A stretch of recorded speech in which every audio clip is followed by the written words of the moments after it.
Hello everyone, this is me Pratyush and this is your amazing channel cracking BSc chem. तो I hope आप लोग भी बहुत अच्छे होंगे यार। अब हम लोग आज जो बात करने जा रहे हैं वो हम लोग बात करेंगे एलिज़ेरिन की। देखो, इससे पहले हम लोग ने पढ़ रखा हुआ है इंडिगो। अगर आप लोग ने वो वीडियो नहीं देखी है तो आप लोग वहां पे भी जाके देख सकते हो। ये सब हमारी जो है ना वो सिंथेटिक डाइज हैं, जिसको हम लोग देखते हैं कि कैसे हम लोग उसको नेचुरल लाइफ में यूज करते हैं और उसके बारे में कुछ जानते हैं कि कैसे उसका प्रोडक्शन होता है, यानी सिंथेसिस होती है। ठीक है, तो कंप्लीट प्रोसेस की बात करेंगे आज एलिज़ेरिन की, तो बने रहिएगा अंत तक। एलिज़ेरिन का बच्चों स्ट्रक्चर होता कैसे है, यहाँ पे ध्यान देते हैं। देखो, सिर्फ ध्यान रखना है, एक बेंजीन रिंग दो बेंजीन, यानी आप लोग को एक बेंजीन रिंग बना लेनी है, दो बेंजीन रिंग बना लेनी है और बीच में एक और बेंजीन रिंग बना लेनी है। ठीक है, अच्छा बहुत खराब बना रहे थे ना, मुझे पता है यार, कोई बात नहीं, थोड़ी सी अच्छी बना लेते हैं यहाँ पे। जैसे हमारे पास एक बेंजीन रिंग है, ठीक है। अब मैंने क्या किया, एक और बेंजीन रिंग बनाया इसी तरह, ठीक है, इस तरह। और मैंने एक और बेंजीन रिंग बनाया इसी तरह, ठीक है। अच्छा, ये तीनों बेंजीन रिंग यार ये चिपकी हुई है, ठीक है, इस तरह। हाँ, अब यहाँ पे क्या है, मुझे क्या करना है, मुझे तीनों बेंजीन रिंग पता चल गई। अब मुझे एलिज़ेरिन का स्ट्रक्चर कंप्लीट बनाना है। कुछ नहीं करना है, एक बॉन्ड ऐसे बना देना, एक बॉन्ड ऐसे बना देना। अब एक बॉन्ड ऐसे बन गया तो एक कार्बन छोड़ के दूसरा बॉन्ड, एक कार्बन छोड़ के दूसरा बॉन्ड, एक कार्बन छोड़ के दूसरा बॉन्ड, एक कार्बन छोड़ के दूसरा। अब जो बच्चे बॉन्ड ऐसे भूल जाते तो वो कुछ ना करें, आप खाली ऐसे बीच में सर्किल बना दें, मतलब लगेगा कि वो बॉन्ड जो है पूरी रिंग में रिवॉल्व कर रहा है। और यहाँ पे डबल बॉन्ड और यहाँ पे डबल बॉन्ड, इसको हम लोग बोलते हैं क्या, इसको तो हम लोग बोलते हैं बेंजोक्विनोन, हमको पता ही है। और उसके दोनों साइड जो है बेंजीन रिंग आ जाएगी। अच्छा, इतनी बात अगर हमें याद हो गई है, ठीक है। फिर हमें अब क्या करना है, यहाँ पे एक ओवेज ग्रुप यहाँ पे लगा देना है और एक ओवेज ग्रुप यहाँ पे लगा देना है। 1,2 पे डाई ऑल बना देना है, बस बात करा। दो बेंजीन रिंग, बीच में जो बेंजीन रिंग है एक के ऊपर ओ, एक के नीचे ओ। और किधर भी राइट और लेफ्ट राइट किधर भी आप 1 और 2 पे दो ओवेज ग्रुप आप लोग अटैच कर देंगे। ये हमारा स्ट्रक्चर हो जाता है एलिज़ेरिन का, ठीक है। अब इसका फॉर्मूला क्या है, C14H8O4, ठीक। और चलो जल्दी से स्टार्ट करते हैं, इसके कुछ इंपॉर्टेंट पॉइंट्स की बात करते हैं। Alizarin is one of the oldest known natural dyes, ठीक है, natural since Asian times to colour textiles red, ठीक है। इसका मतलब जो एलिज़ेरिन है वो कौन से कलर का है, वो रेड कलर का। और जो इंडिगो था वो कौन से कलर का था, वो हमारा ब्लू कलर में आ रहा था, डार्क ब्लू, ब्लू जीन्स के फॉर्म में, ठीक है। Alizarin is an anthraquinone compound, ये हमारा क्या है, एंथ्राक्विनोन कंपाउंड है।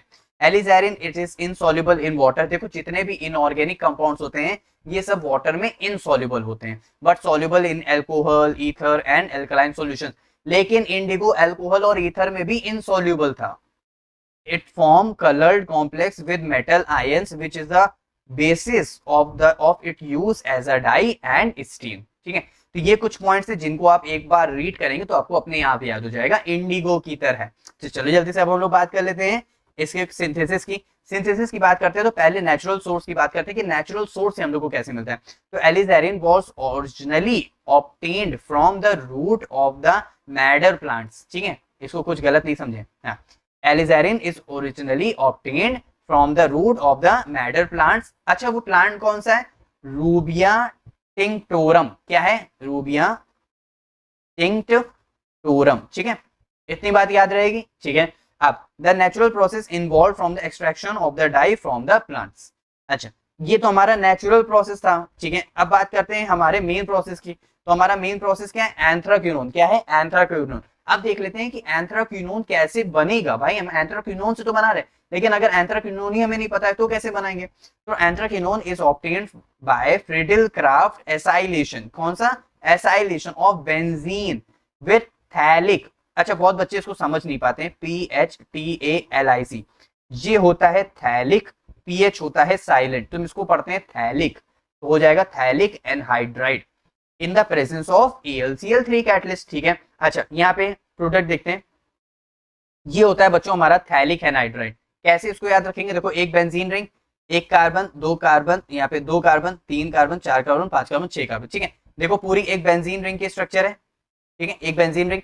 बस कुछ नहीं करना है, यहाँ पे हम लोग को तीन जगह ओ लगाने, ओ ओ ओ ओ, ठीक है। ओ ओ ओ वाला नहीं है, ठीक है। तो यहाँ पे ओ ओ और ओ आ जाएगा, ठीक है। इस तरह ध्यान रखना। और हम लोग बेंजीन के साथ ट्रीट कराते हैं बच्चों, तो यहाँ से किसकी प्रेजेंस में, एनहाइड्रस ElCl3 के प्रेजेंस में, किसकी प्रेजेंस में कराते हैं, एनहाइड्रस ElCl3। अब हम लोग को पता है कि ये कंपाउंड इस तरह यहाँ पे जाके अटैच हो जाता है। अब ये कैसे अटैच होता है यहाँ पे ध्यान देते हैं। यहाँ से जो O होता है इसको एक H मिल जाता है, तो यहाँ से देखो एक OH बना लेता है, ठीक है, एनहाइड्रस AlCl3 के प्रेजेंस में रिएक्शन करा रहे हैं, ठीक है, तो यहाँ से ये O को हाइड्रोजन मिलता है, तो देखो इस तरह यहाँ से ये डबल बॉन्ड O था और उसके साथ ये ऑक्सीजन लगा हुआ था, तो उसको क्या मिल गया, उसको ये मिल गया क्या, यहाँ पे उसको ये मिल गया H, ठीक है। अब हमारे पास ये ऑक्सीजन तो चला गया, तो इस कार्बन के साथ वैलेंसी खाली हो गई, इस वैलेंसी के साथ ये पूरा जुड़ जाता है बेंजीन ग्रुप, इस वैलेंसी के साथ क्या जुड़ जाता है, बेंजीन ग्रुप। अब हमें पता है इस हर बेंजीन के पास अपना एक हाइड्रोजन होता है, तो वो हाइड्रोजन इस वाटर के साथ रिमूवल होता है, लेकिन क्यों, किसकी प्रेजेंस में, वो होता है कंसंट्रेटेड H2SO4। देखो मैं बहुत बार बता चुका हूँ, कंसंट्रेटेड H2SO4 हमेशा, कंसंट्रेटेड H2SO4 हमेशा वाटर के रिमूवल के लिए यूज होता है और डाइल्यूट हमेशा वाटर की एडिशन के लिए यूज होता है, ठीक है। तो यहाँ से वाटर का रिमूवल हो गया, तो देखो इस तरह वाटर रिमूवल हो गया, तो यहाँ से वैलेंसी खाली हो गई, तो ये वैलेंसी आकर के इस तरह जुड़ गई। अब देखो दो बेंजीन रिंग आ गई हैं और ऐसे ही हमारा पूरा बेंजोक्विनोन का स्ट्रक्चर, यहाँ पे भी कार्बन है, ठीक है, तो हमारे ऐसे ही हमारा पूरा बेंजोक्विनोन का स्ट्रक्चर बन गया। लेकिन क्या नहीं है, यहाँ पे OH ग्रुप नहीं है, यहाँ पे OH ग्रुप नहीं। अब वो OH ग्रुप लाने के लिए हम लोग जो एंथ्राक्विनोन है उसको हम लोग सल्फोनेटेड कराते हैं विद ओलियम के साथ। ओलियम होता है बच्चों H2S2O7। अगर आप लोग ने क्लास 10th में कॉन्टैक्ट प्रोसेस पढ़ा होगा, देखो कोई चीज कहाँ से हो रही है मैं वो सब आप लोग को बताने की कोशिश करता हूँ, क्योंकि मैं एक बात समझता हूँ कि जो बच्चा मेरी वीडियो में आ रहा है उसको केमिस्ट्री में कुछ भी नहीं आता है, कुछ भी नहीं आता है, तो अब मैं डायरेक्ट बोल दूं ओलियम एंथ्राक्विनोन तो वो कैसे समझेगा, इसीलिए मैं उसको कोशिश करता हूँ सब कुछ बताने की। ओलियम कहाँ से मिलता है, कॉन्टैक्ट प्रोसेस से। कॉन्टैक्ट प्रोसेस होता है प्रोडक्शन ऑफ H2SO4, ठीक है। तो हम लोग क्या करते हैं, ओलियम को वाटर के साथ ट्रीट कराते हैं, तो हम लोग को मिलता है H2SO4, ठीक है। तो बस सिर्फ वही चीज है, ठीक है। ओलियम एक प्रोडक्ट होता है, तो with oleum at 160 degree Celsius पे टू गिव हम लोग को मिलता है एंथ्राक्विनोन बीटा सल्फोनिक एसिड। इतना नेम नहीं याद होता है, कोई जरूरत नहीं है, तो एंथ्राक्विनोन ये रहा, ठीक है, क्योंकि हम लोग ने क्या बना लिया, एंथ्राक्विनोन, जैसे ये रहा। और ये वाला हमारे पास क्या था, ये था हमारे पास थैलिक एसिड, क्या था, थैलिक एसिड। तो ये था हमारा एंथ्राक्विनोन, ओलियम साथ ट्रीट कराया, तो यहाँ पे आ गया, इस पोजीशन पे आ गया, क्या आ गया, SO3H, क्या आ गया, SO3H। अब इसके बाद ये जो हमारे पास एलिज़ाइरिन है जो ऑब्टेन्ड होगा bye fusion of anthraquinone beta sulphonic acid with caustic soda, caustic soda NaOH, ठीक है, इतने डिग्री सेल्सियस पे होता है। तो यहाँ से होगा क्या, ये रिमूव हो जाएगा और यहाँ पे एक OH ग्रुप आ जाएगा और यहाँ पे एक OH ग्रुप आ जाएगा। तो देखो एक OH ग्रुप यहाँ पे आया, एक OH ग्रुप यहाँ पे आया, तो NaOH in the presence of KClO3 at इतने डिग्री सेल्सियस पे। तो हम लोग ये पूरा क्या मिलता है, ये मिलता है हमारे पास एलिज़ाइरिन। तो ये थी पूरी कंप्लीट प्रोसेस किसकी, एलिज़ाइरिन की। तो इसको अच्छे से सिर्फ एक दो बार ड्रॉ करके देखना, देखो जो प्रोडक्ट यहाँ पे है वही प्रोडक्ट यहाँ पे है, फिर उसके बाद देखो जो प्रोडक्ट यहाँ पे है वही प्रोडक्ट यहाँ पे है। तो बहुत ईजी, बस खाली एक दो बार आप लोग ट्राई करोगे, इसको डेफिनेटली बहुत अच्छे से लिख लोगे। Is that clear? चलो अब बात करते हैं यूजेस ऑफ एलिज़ाइरिन की। It is use to measure and quantify the presence of carbonates की पहचान के लिए यूज करते हैं।